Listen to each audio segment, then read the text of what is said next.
ate number sam gel legok to pa o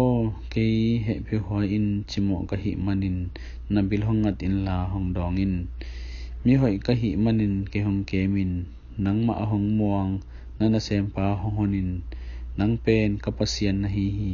to pa o sun ton tung nang tunga hong ke ko ka hi chiang in ke hong happy in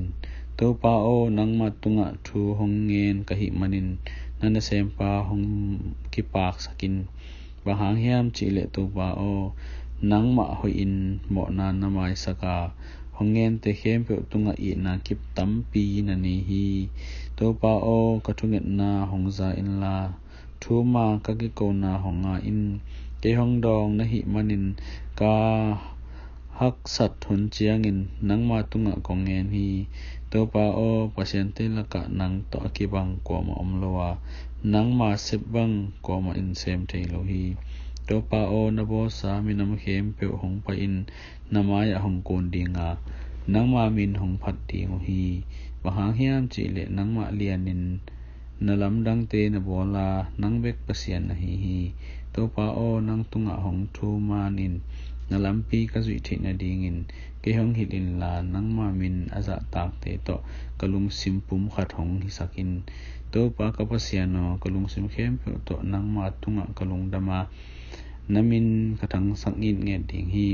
bahang hiam chi le keima nong I na kip lian ma a le noi thuk sung si na panin ke no hon khia khin hi pasiano miki sakte ke lang pang in hong ki pan hi tu he hot mi po khatin ke that hong samu a amau te in nang hong thudon lo hi